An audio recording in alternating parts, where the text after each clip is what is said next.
Yeah, it's Joshua Peterson, Peterson Electric. It is almost July 2019. The video for my SEO guy will be labeled different three-way single pole switches, lighting system switches, and four-ways. How to figure out before you start messing with this in your house. This is a good video to watch, because if you start ripping all this apart and you mess it up, you could have issues. There's a lot of lighting systems out there. There's Control 4. There's definitely Lutron, there's Radio Raw, there's other stuff that, gosh, I did one, I'm trying to remember the name of it, but, oh, then you just have typically your low voltage lighting systems that work off of contactors that communicate. There's master switches and slave switches. Beyond that, there's just the typical how to do a single pole switch, three-way, four-way, five-way, how they're dead-ended. So if you don't catch this video well, I wouldn't touch it. I wouldn't mess it up and get charged more. Typically you could get charged more based on how long it takes to trace, not because you touched it, but because it takes longer, and it did get messed up. So it just takes, it's harder to figure it out. So here's just a generic. I'm going to start here. This is typically power in. This contact means it's a wire nut to a switch or contact. Switch to a light, neutral backwards, neutral to here. If you're asking me where's the ground, well, you either have it in your house from 1959 or 60 on, or prior to that, you don't have a ground. Okay, so here is, oh, real quick, you're probably wondering, why is a ground important? It's great for common tracing. It's great for a default. It is a tattletale wire, I like to call it, because it will ground out and short and hopefully trip your breaker. Detects different currents. So basically, if there's, I think it's over 0.007 milliamps on a GFCI, it'll trip it. Without it, will GFCIs work? Yeah, it will, but not really on the load side. So grounding, EGC grounded conductor, article 251.30 talks about it, also in 406 and 408 under switches and plugs. Just your general, right here, ground wire. Okay. Anyways, let's move on. Here's the most common one used today in the home sense. Let's call it since 1990 and later. Power in. It's a 14-2 wire to a box. Common, traveler, traveler, traveler, travel, common, common, or common. This is your 14-3. This is in the wall. This is in the wall. 14-2 up to the ceiling. Switch. Light, neutral, ties through. Neutral, back to panel. Okay. One side switch leg, one side's power. How do you know? Well, inside of this, you're going to have 1, 2, 3, 4, 5 wires. 1, 2, 3, 4, 5. Coming down, the second way that you'll see this still is used. I use this typically in the first one. It's when it's very easy to get to the lights on a stairway, but if the lights get up really high on a stairway and it's hard to get through the stairs, we might use this scenario. It's called a dead end three-way, and that is the switch leg comes 14-2 really high into a ceiling. And then this is the top of the stairs or the bottom. And this one is at the top of the stairs or bottom. But in here, you only have 3 wires in a box, and that's confusing. You'll have a white, black, and a red. Travelers could be white, red, and then common on the black. It just depends. The code states that we have to send power on our white on the newer codes, and then re-identify it, and never use the white as the switch, but use black and red as our travelers, because it is switching. So power will come in and either get fed over or stay here, and the neutral will come down and go up to the light, and the switch leg comes across and goes to one side of opposite. And so in here, you're going to have 1, 2, 3, 4, 5, 6, 7 wires over here, and you might have more because there might be 2, 3, 4 gang, and if there's a lot of wires, then don't even touch it if you don't know what you're doing. But over here, there's only 3 wires, so it seems simple. But if you mix up these, chances are you're going to have a complaint that one side's on, the other side's off. Now, I have seen some of them where you have a 4-way and a 5-way. What does that mean? Well, the reason why they call it a 3-way is because it has 3 contacts and it's from 2 locations. If it's a 4-way, it's going to be from 3 locations with a 4 contact in the center. And so that might look like coming across, you have an extra switch, and they identify it as an X. And now you've got 1, 2, 3 switches, and this one will always have 4. And you could have more. I've done 6 ways in a house. Okay, that's from 5 locations. It's where you walk in the front door, back door, wing of a hallway, and then downstairs. That could be 5 locations. And those are usually really big houses. Here's the third low that you'll see, and this is typically going to be, this is for today. This is a dead end for today's time, which means somewhere in the 90s and on. And then this right in here usually was done, I've seen, in the 70s, 60s, and the 50s.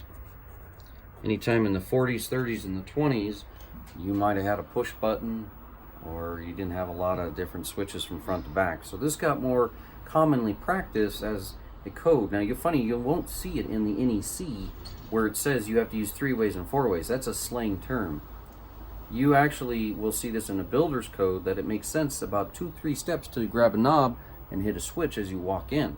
So if you're passing through a hallway, through a stairway, a landing of a stairway, interrupting in a tri-level, you then have to start creating your switches, because if you can go out the back door, which is part of your entrance to your house, or through a garage, you're going to have to turn something on and off as you go down a long hallway or into another room, especially as you get up at night. So this is really a common necessity.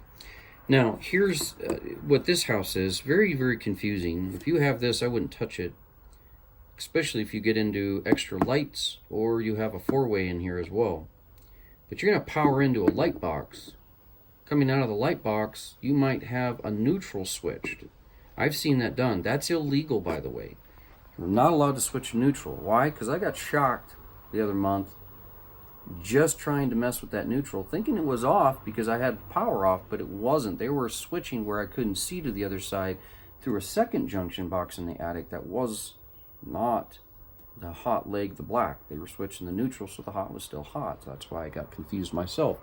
But the bottom line is you're supposed to switch that hot. So you would send power black into white all the way through to here, re-identify with a stripe and a Sharpie or a black piece of tape, and then you might have black and red as your traveler. On the older homes, you'll see red and white as your traveler, and you're black all the way through, okay? That black is the switch leg, and the neutral comes through, or it's re-identified as a black, and then your 2 travelers. So you'll have 3 wires here. Over here, you're going to have 1, 2, 3, 4, 5 wires. Up here, you'll have a decent amount. It's going to be 1, 2 coming in, 3, 4 going out, okay? But keep in mind, it could be a system where then you have another leg to another light down a stairway for another wall sconce or a mushroom light.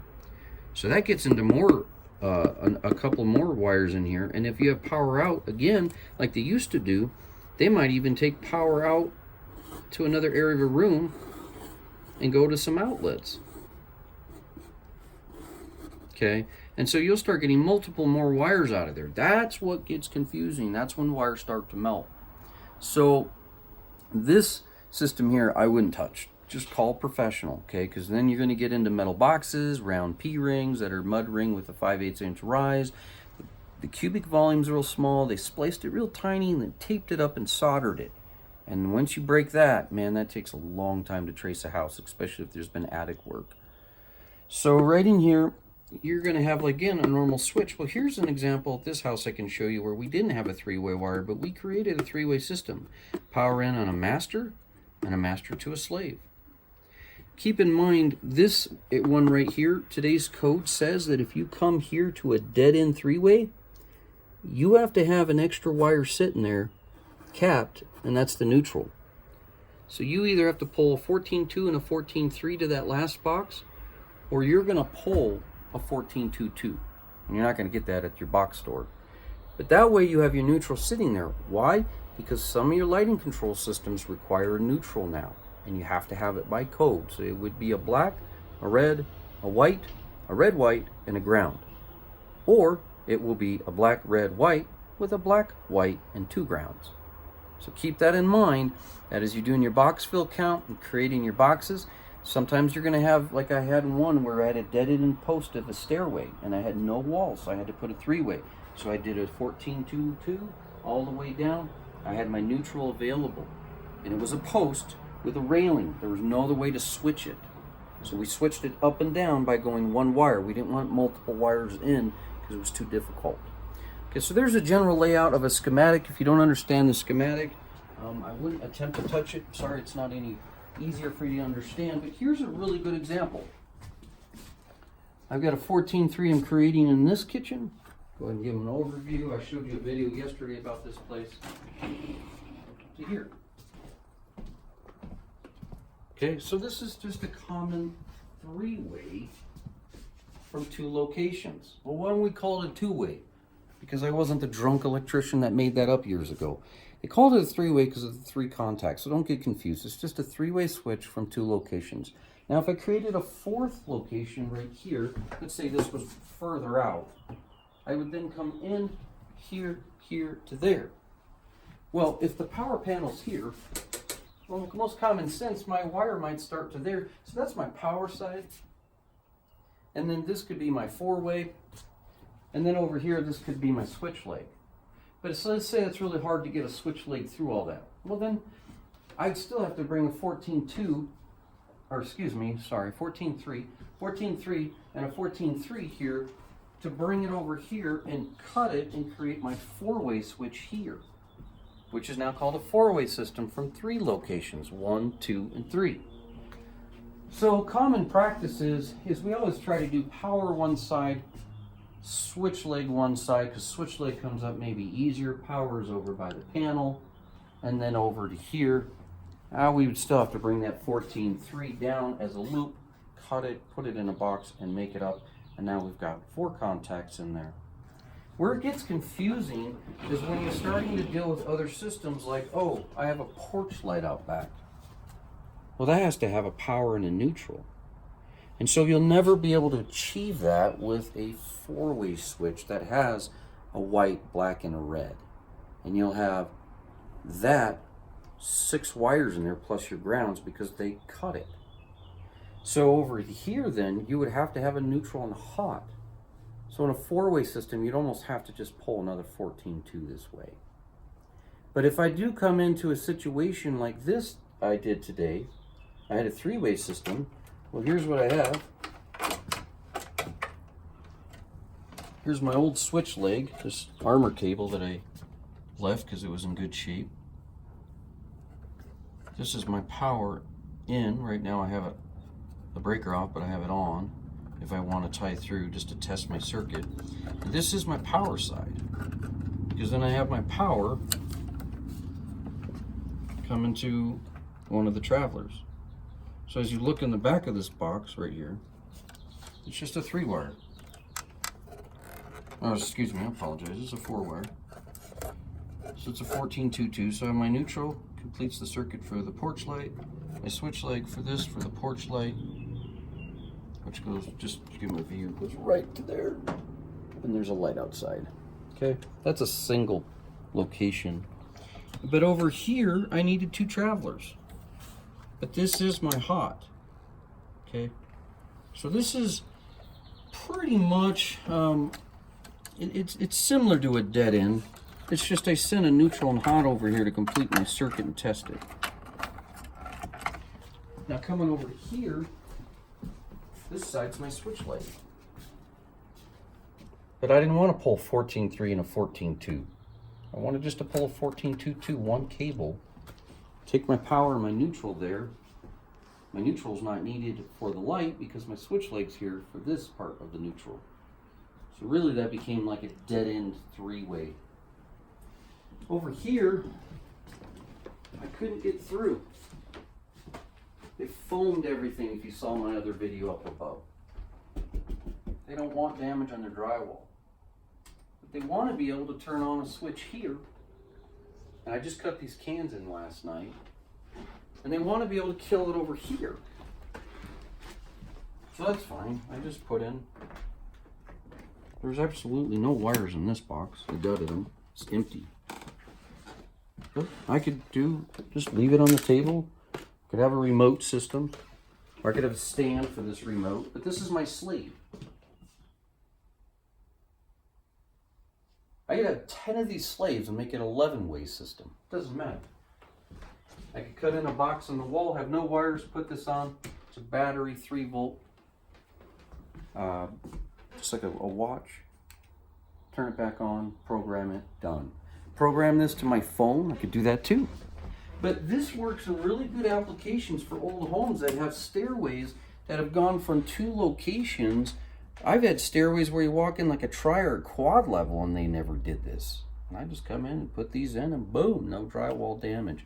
Sure, you got to change that battery maybe at 6 to 10 years. I don't know. It's real simple to do. But from here to here now, my master's over there, and I know I don't have a fault in the circuit, and I checked my wires as I rewired in the attic, and I brought in a brand new home run. You know, a lot of this, what I'm trying to explain to you guys,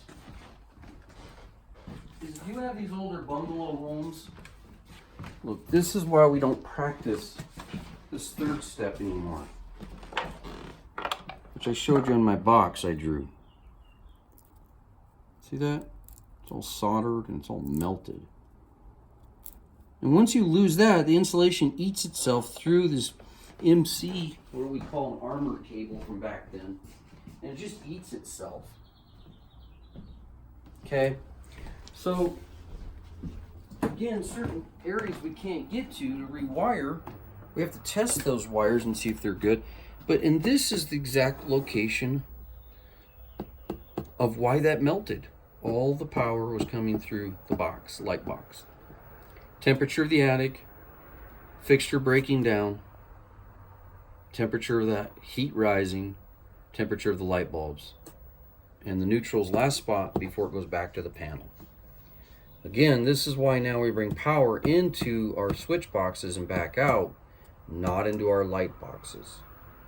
So in this application, yeah, I try to avoid that if I can. If I can't, I will make a junction box up high in the attic and take one wire down as the switch leg to the light and keep it away. Is it still in the attic? Yes, but I don't have light bulbs in there. A lot of times we're pulling out these light boxes and putting in can lights. You can't do that in a can light. You'll have to junction it up out of the insulation. Anyways, hopefully this video wasn't too long or difficult, but I hope this helps you out to see. Yeah, a lot of do-it-yourselfs think that's easy. It's not. Keep in mind that this is the way to keep yourself from having a fire, is getting rid of these kind of splices. Okay, this is the whole point of the video. But as well as, will my lighting system work with my old home? Be careful. If you short it out and you do have a short going on in the attic that you don't know about, or in this location where they actually mudded over a box, you might put in a $60 switch and blow it up in an instant. Thanks guys for joining us. Have a great day.